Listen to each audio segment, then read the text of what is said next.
First of all, please subscribe to our page for more audiobooks. Thank you. How to Be Free by Joe Blow.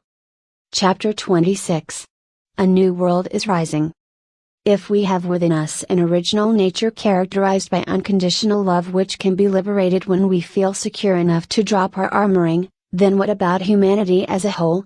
Dogmas and forms of conformist social behavior are to humanity what the inflexible character armor is to the individual. But, just as a sudden breakdown of the armoring can be painful and destructive to the individual, the same applies to social or political structures. Racial conflict in the Balkans was kept repressed for decades by communist oppression. When communism collapsed, a bloodbath ensued. It is much better if repressive structures are gradually eroded by better understanding. But we don't always have much control over what happens in the world. We can try to respond to the emergencies, but supporting oppression because its collapse might unleash violence probably wouldn't be a good idea.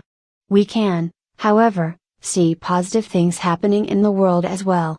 The breakdown of old dogmas and conformist behaviors has allowed some of us to be more honest about aspects of our lives, such as sexuality, and has opened up a social space for the exchange of new ideas. If I had lived during the Middle Ages and tried to express some of the ideas I have here, if I was lucky I might have been able to talk to one or two people before I was executed for heresy.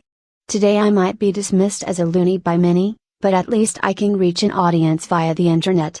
If dogma and social conformism and oppressive political structures are what is keeping our deeper nature as a species repressed, then, even though the collapse of some parts of that human equivalent to the Earth's tectonic plates, may release repressed hostilities that express themselves in violence, the overall direction could be towards health. Jesus said of the last days, "You will hear of wars and rumors of wars, but see to it that you are not alarmed." Such things must happen, but the end is still to come. Nation will rise against nation, and kingdom against kingdom. There will be famines and earthquakes in various places. All these are the beginning of birth pains. Matthew 24:6-8. To me this suggests the very thing I'm describing.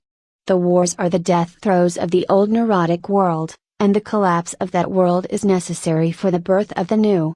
Religious individuals may assert that Jesus was describing something supernatural which would include his personal return to earthly existence, but I believe that individuals who, for whatever reason, have access to their original nature often speak as that nature, using the word I to refer to what is perhaps more properly thought of as us.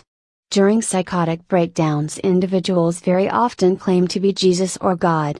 Though they may be confused and what they say may be unreliable, they are merely acknowledging that what we term God can speak through any of us when armoring is either non-existent or broken. So the return is the return of the voice, not the vessel through which it spoke.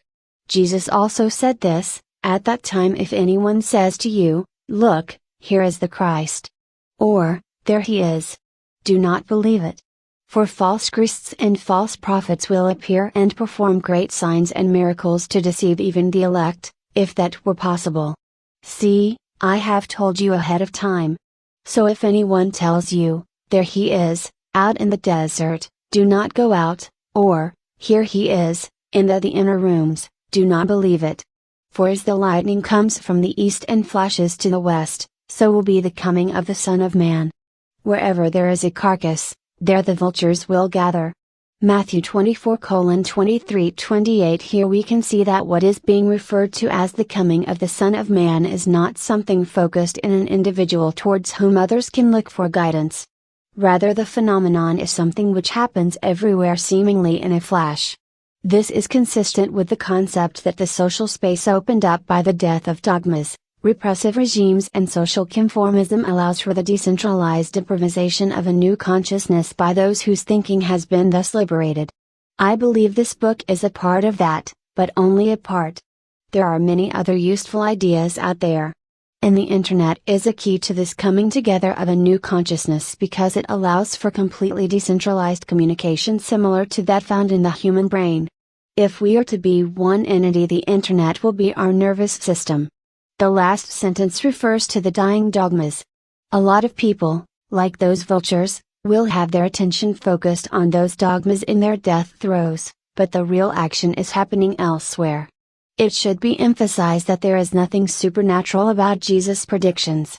They are descriptions of a generalized pattern of events which would be predictable by anyone with insight into the operation of the system being observed, in this case, human society. Jesus was quite fallible as he predicted that these things would happen within the lives of his own